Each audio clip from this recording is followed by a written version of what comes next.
Makanya anak-anak muda jangan pernah engkau takutkan segala hal. Pandemik ini bukan segala sesuatu bukan cara untuk memberhentikan kita untuk mencapai tujuan. No.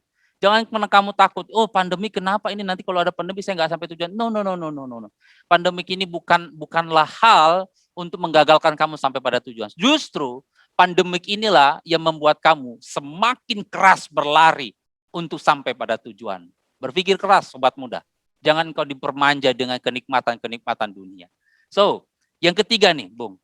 Ini berkenaan tentang tujuan juga. Ini saya lihat di Bung Albert di Sound of Hope itu ya. Jadi saya juga ketika mendengar itu saya ikut merasakan nyanyian pujian yang daripada Allah itu luar biasa sekali ini.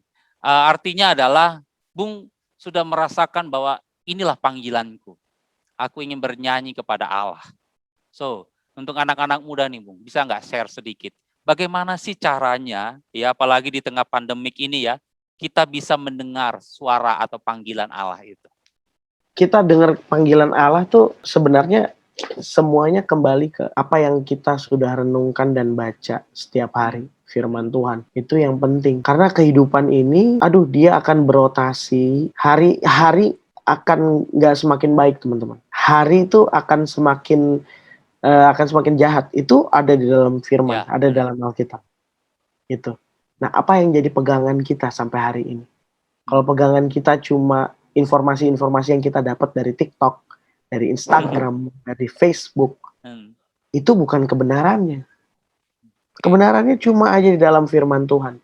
So, ketika kita bisa mendengar panggilan Allah, itu semua ada di dalam firman Tuhan, teman-teman. Makanya kita harus jadi kita kenal Dia bukan karena kita takut, kita kenal Dia bukan karena kita gue takut neraka gitu. Enggak. Kenapa? Karena waktu kita terima Tuhan Yesus, ini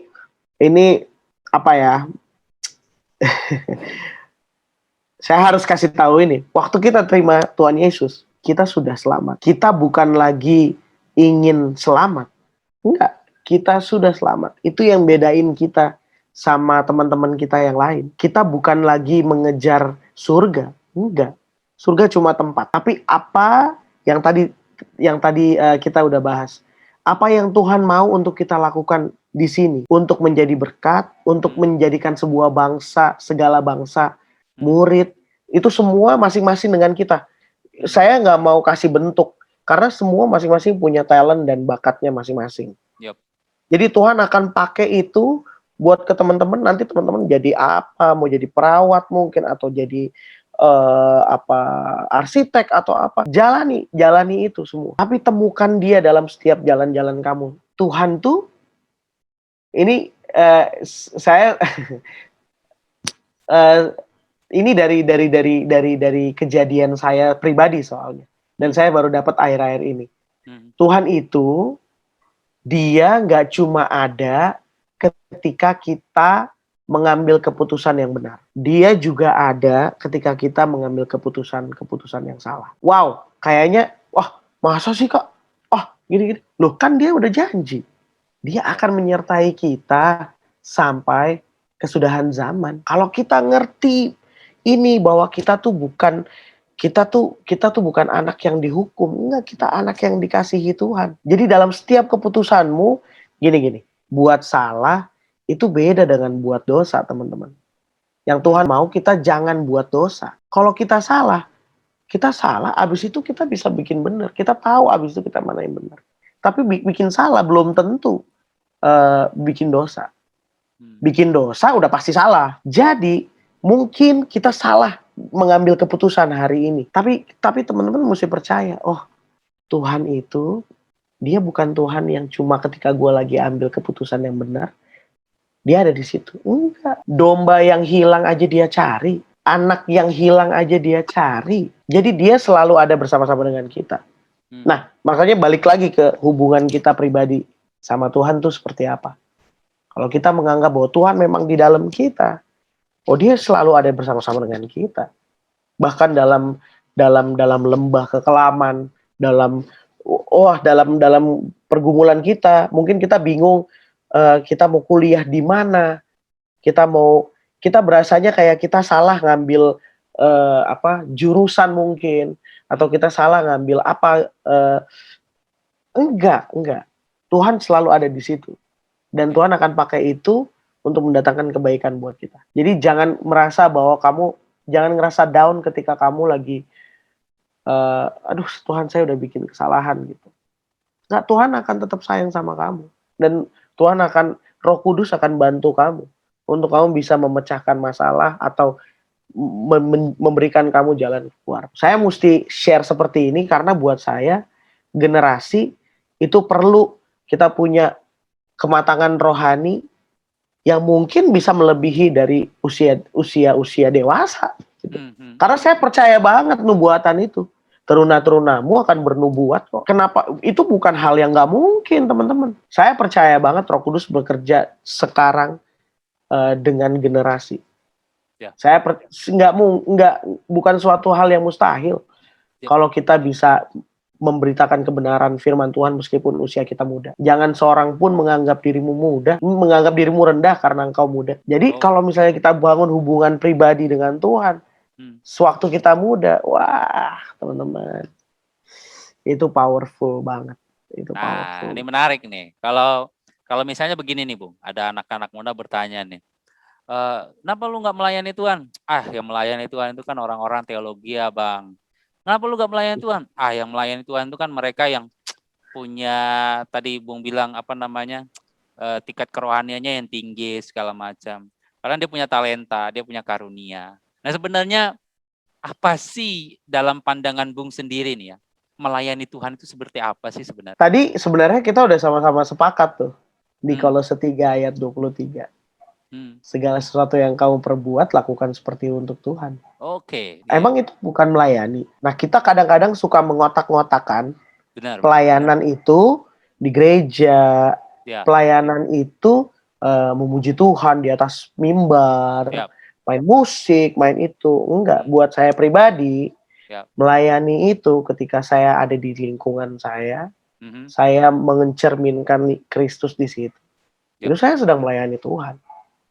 Saya lagi ada di kelas, saya menunjukkan kecerdasan saya, bukan karena saya sombong, tapi karena saya percaya bahwa Tuhan memberikan saya kecerdasan untuk saya bisa ranking di sekolah, dan orang-orang bisa lihat, teman-teman sekelas saya bisa lihat, teman-teman satu tingkat saya bisa lihat. Bukankah itu jadi berkat dan saya sedang melayani Tuhan? Jadi kita harus kita nggak bisa kotak-kotakin bicara tentang pelayanan, teman-teman.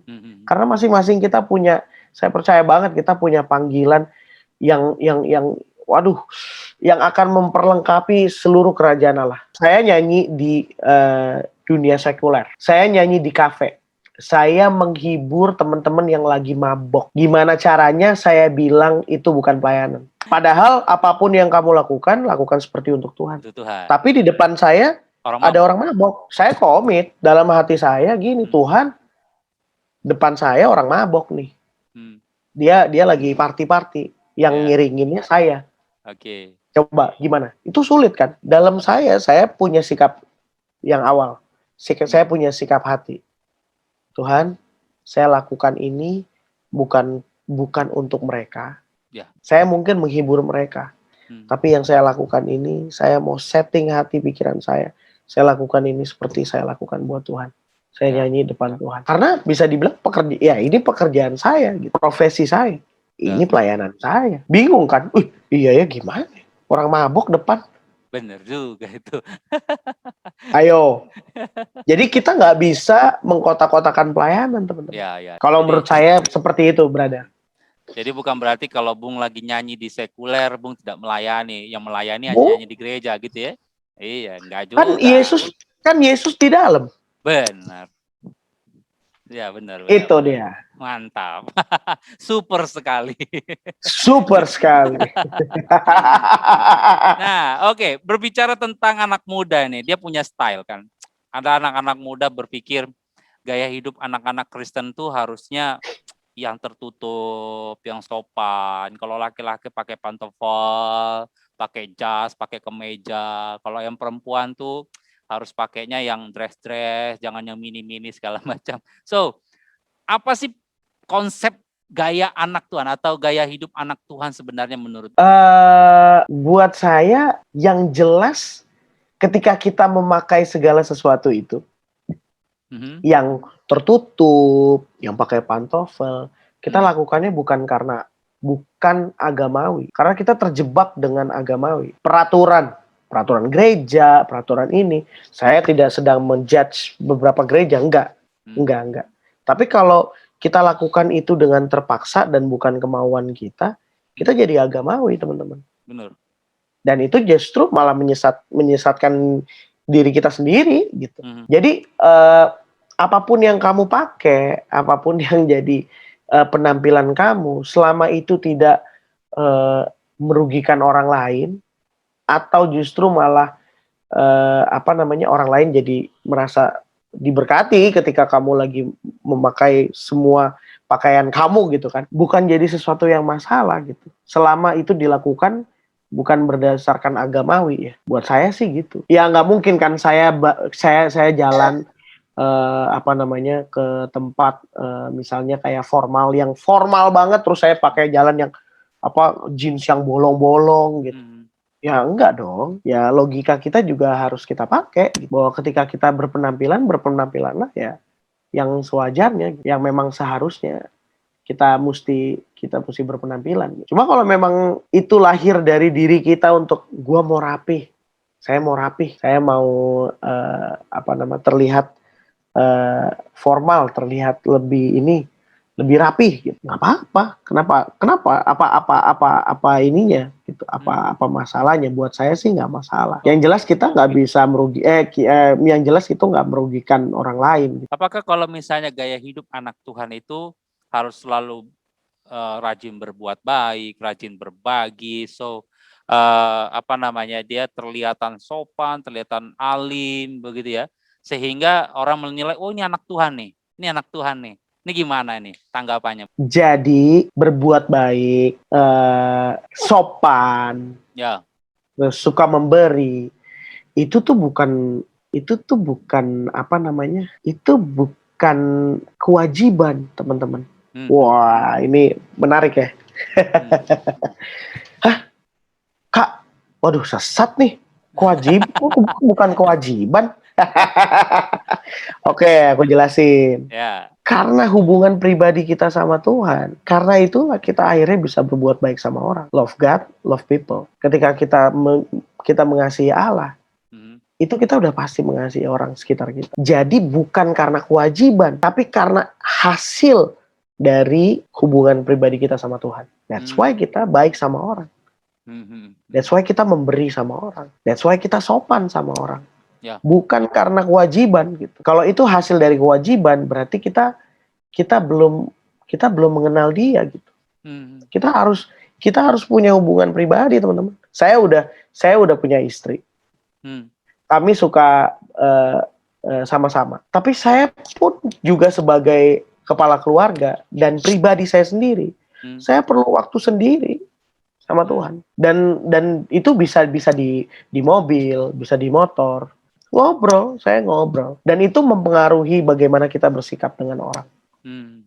Dan itu juga buat saya ya pengertian dari tentang melayani. Melayani itu akibat dari hubungan pribadi kita sama Tuhan. That's why kita mau melayani. Karena kita tahu, kita kenal Yesus. Kita kenal juru selamat kita. Kita ngobrol sama dia tiap hari. Kita nanya aja deh. Saya tuh kadang suka nanya yang nggak kepuguhan nih, saya tanya. Sampai yang nggak penting-penting juga saya tanya aja udah. Tuhan, ini gimana ya? Tuhan, gimana ya? Kalau saya ini bumi datar apa bulat ya? Terus kadang-kadang suka bercanda aja gitu. Cuma jadi punya hubungan yang asik aja sama Tuhan. Itu kan yang kalau teman-teman baca di Alkitab itu yang menonjol dari orang-orang pengikut Tuhan Yesus, jemaat mula-mula. Wih, kok ini orang-orang Kristen kok mereka beda banget ya. Mereka setiap hari persekutuan, mereka kumpul, terus mereka juga berbuat baik sama kita. Mereka juga gini. jadi mereka berdampak nih buat orang-orang ini, buat orang-orang seperti kita. Itu kan hasil karena mereka kenal siapa yang mereka sembah. Mereka kenal Yesus. Oke, keren. Jadi pada intinya gaya hidup anak Tuhan itu ditentukan bagaimana kamu melihat dirimu, apakah benar-benar Tuhan sudah hadir memenuhi hidupmu, maka kamu akan tahu bagaimana membenahi diri. Ketika kamu tahu Tuhan ada dalam dirimu atau dalam hatimu, engkau tahu bagaimana kamu harus bersikap, bagaimana kamu harus bertindak. Disitulah kamu menemukan siapa dirimu sesungguhnya. So, untuk kita berstyle, gaya muda, gaya hidup segala macam itu bukan tolak ukur keselamatan. Tolak ukur keselamatan kita adalah bagaimana hidup kita memperkenalkan Kristus bagi banyak orang dan banyak orang diselamatkan. Oleh karena apa? Oleh karena kesaksian hidup kita. Itulah style anak muda sekarang. Anak-anak Tuhan maksud saya. Oleh karena itu anak-anak muda jangan pikirkan style-style yang ikutin zaman, sekarang harus kayak gini, harus segala macam. Pikirkan bagaimana hidupmu berdampak bagi banyak orang. Itu saja. Dan berdampak itu membuat orang mengenal siapa Kristus sesungguhnya. So, ini terakhir nih sebelum anak-anak muda mau kasih pertanyaan buat Bung nih. Bung, bagaimana Bung punya pandangan tentang berkat Tuhan? Supaya anak-anak muda ini tidak salah mengartikan berkat Tuhan itu ya selalu melulu. Bukan berarti ya berkat Tuhan itu ada dua, berkat jasmani sama berkat rohani. Tetapi kebanyakan anak-anak muda lebih mengarah hidupnya memikirkan berkat Tuhan itu kepada arah yang jasmani. Dia money dan segala macamnya lah. So, bagaimana Bung sendiri memandang berkat Tuhan ini sendiri? Ya, berkat Tuhan tuh kadang-kadang suka ditranslate-nya tentang, gue dapat berkat nih, gitu. Duit jadinya ujungnya. Gitu. Padahal kita nggak bisa mengukur ke situ, teman-teman. Gitu. Kenapa? Karena ya sesederhana ketika kita bangun pagi itu berkat Tuhan. Sesederhana setiap tarikan nafas dan hembusan nafas yang kita lakukan saat ini itu berkat Tuhan, teman-teman. Jadi kadang kita sendiri yang kelimpungan karena kita kompleks banget mikir kalau berkat Tuhan tuh kayak wah gitu, gede gitu. Kayaknya sesuatu yang besar, terus tiba-tiba gitu dia hadir, gitu. Terus itu berkat Tuhan. Padahal Tuhan suka banget yang dia bilang perkara-perkara kecil. Tuhan suka banget sesuatu yang sederhana. Sesederhana ketika kita sadar bahwa kita nafas atau kita bangun pagi setiap hari, itu berkat Tuhan. Itulah. Nah buat saya kita maksudnya gini, yuk relax gitu pikiran. Relax pikiran nih gitu. Relax pikiran, kita sederhanain aja. Iya ya. Kan saya bangun pagi itu berkat Tuhan. Kesannya kan kayak apaan sih Kak, kayak anak kecil banget loh. Bukan, enggak. Justru ya kita kan anaknya Tuhan gitu. Nah, untuk sikap hati yang bagaimana yang kita bisa akhirnya merontokkan semua ke kekompleksan pikiran kita. Dengan bersyukur. Bersyukur tuh aduh teman-teman itu powerful banget. Bersyukur tuh satu sikap hati yang mahal banget. Teman-teman mesti tahu dari bersyukur itu pintu gerbang lahirnya juru selamat. Di mana buktinya? Baca Kejadian. Waktu Lea melahirkan Yehuda, lalu Lea bersyukur, mengucap syukur. Lalu datanglah juru selamat. Jadi berkat Tuhan itu jangan kita kotakin cuma tentang uang. Buat saya sekarang berkat Tuhan saya adalah saya punya istri yang takut akan Tuhan. Berkat saya punya keturunan ilahi yang Tuhan titipkan buat saya. Banyak banget pasangan istri yang saat ini sudah menikah selama bertahun-tahun tapi nggak dapat keturunan ilahi. Buat saya berkat Tuhan yang saya dapat selama ini adalah yang saya rasain saat ini di musim yang saya alami. Ya saya punya istri yang takut akan Tuhan. Saya punya keturunan ilahi. Saya punya anak gitu yang sedang dikandung. Dan maksudnya gini teman-teman, jadi saya lanjutin kayak masih banyak teman-teman saya yang udah menikah, yang sampai hari ini yang udah nikahnya lebih lama dari saya, sampai hari ini belum mendapat keturunan ilahi. Jadi buat saya ya itu berkat Tuhan. Jadi kita nggak bisa bilang bahwa berkat Tuhan tuh cuma uang gitu. Enggak. Berkat Tuhan mungkin kita punya orang tua, kita punya saudara-saudara kita. Kita punya komunitas. Teman-teman, komunitas tuh penting loh. Benar. Komunitas tuh tempat untuk kita bertumbuh. Yap, benar. Komunitas orang-orang percaya itu tempat untuk kita bertumbuh. Jadi itu berkat Tuhan untuk kita bisa dapat komunitas. Jadi kalau misalnya di dalam komunitas, misalnya apa namanya, ada yang bergesekan mungkin, berantem, biasa, tenang. Itu untuk mendidik kita menjadi semakin serupa dengan Tuhan Yesus gitu. Jadi berkat Tuhan tuh gak cuma tentang uang. Komunitas itu berkat Tuhan. Ya, benar. Itu aja sih. Oke, mantap. Ini apa ya, pandangan berkat yang cukup sangat menarik untuk dimengerti oleh anak-anak muda agar tidak selalu melulu mereka memikirkan berkat itu berupa materi dan segala macam. Baik, ada 4 orang di sini, 3 orang, silakan. Mungkin Lydia, halo Lydia, apa kabar? Boleh buka. Halo Lydia. Gambarnya. Halo Widya, halo Itu Putri ya. Sapu Metua itu. Ah, siap. Halo Sister Putri, mantap. Halo Lydia, ada mau ditanyakan untuk Kak Albert ini? Silakan, jangan malu-malu lah Lydia. Lydia ini dari tadi ada loh, setia banget loh dia. Halo Lydia.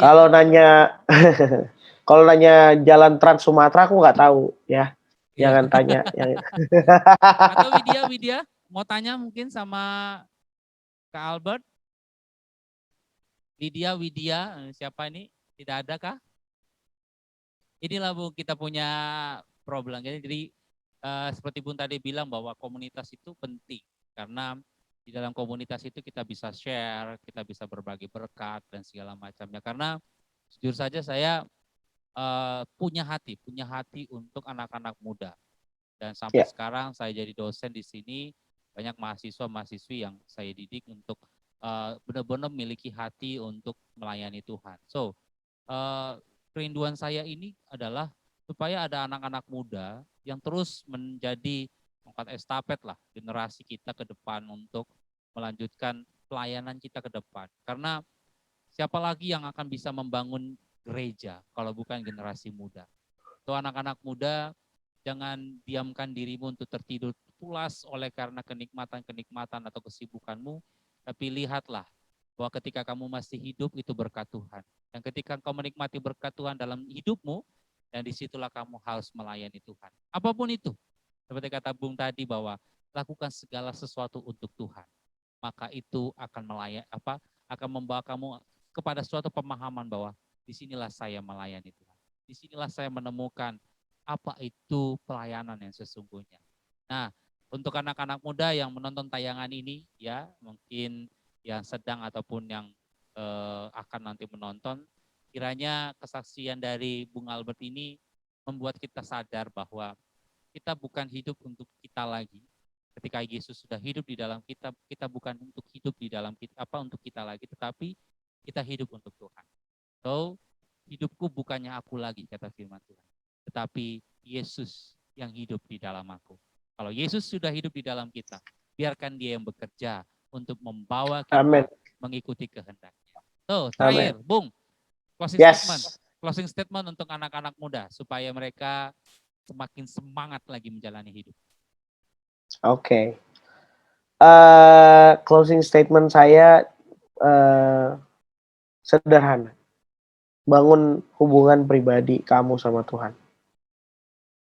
Lalu kamu akan tahu kemana Tuhan akan bawa kamu.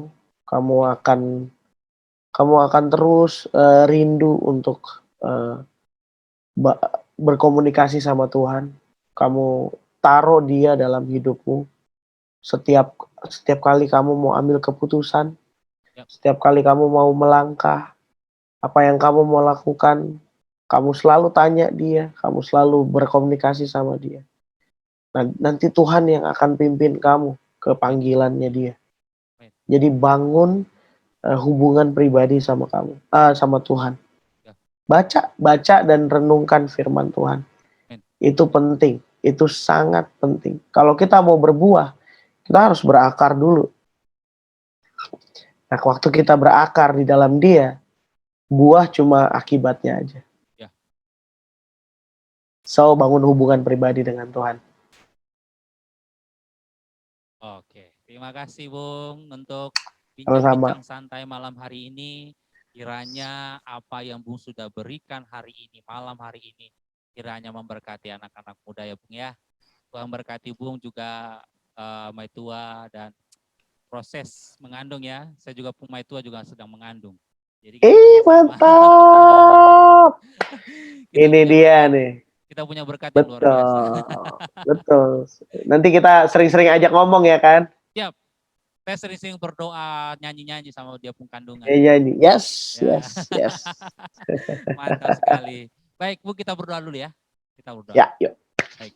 Tuhan, terima kasih malam hari ini lagi kami diberkati dan sangat diberkati oleh hamba-Mu yang sudah Tuhan berkati hidupnya. Terima kasih dengan Bung Albert yang boleh berbagi cerita, berbagi sharing malam hari ini buat anak-anak muda, baik yang ada di Zoom ini maupun yang sedang menonton tayangan ini. Juga Tuhan memberkati. Kami berdoa buat Bung Albert dalam pelayanannya. Tuhan terus pakai untuk memuliakan-Mu dan banyak orang diberkati melalui karyanya. Tuhan dalam nama Yesus berkati kandungan dari istri supaya Tuhan menolong memberkati berkat-Mu ini. Karena kami percaya Engkau yang memberi, Engkau juga yang akan memberkati. Dari Engkau sudah memberinya, dari proses janin sampai dia lahir nanti Tuhan memberkati. Dan juga memberkati Bung Albert dalam pelayanan bersama dengan tim, apapun yang dirindukan, apapun yang sedang direncanakan, semuanya Tuhan buat berhasil dan semuanya itu untuk memuliakan dan melayani Tuhan senantiasa. Terima kasih untuk kesempatan berbagi berkat pada malam hari ini. Kami berdoa untuk anak-anak muda, kiranya mereka menjadi generasi yang kuat, generasi yang tangguh, generasi yang tidak mudah dihancurkan oleh kenikmatan dunia, tetapi mereka menjadi generasi yang sungguh-sungguh melihat bahwa betapa mulianya panggilan-Mu dalam hidup mereka untuk menjadi generasi yang memuliakan Engkau dalam hidup mereka. Berkati mereka Tuhan, apapun yang mereka rindukan, apapun yang mereka harapkan, kiranya Engkau senantiasa memelihara kehidupan mereka. Terima kasih buat malam hari ini, kami sangat bersyukur dan berterima kasih demi Yesus Kristus Tuhan dan Juru Selamat kami yang hidup. Kami bersyukur dan berdoa. Amin. So, anak muda, terima kasih untuk malam hari ini sudah menonton tayangan ini. Bertemu lagi kita dengan acara kita tetap terus bincang-bincang orang-orang muda. Boom, di waktu dan jam yang sama. Terima kasih, God bless. Shalom. Oke, Bung, terima kasih sekali lagi. Thank you, brother. Terima kasih ya. Nanti biar Tuhan yang membalas kebaikan Bung ya. Siap. Tuhan memberkati. Thank you ya. Ya, siap. Thank you sama-sama. Tuhan Yesus berkati semua teman-teman. Ya. Kita kontak-kontak terus ya. Siap. Okay. Dadah. Dadah.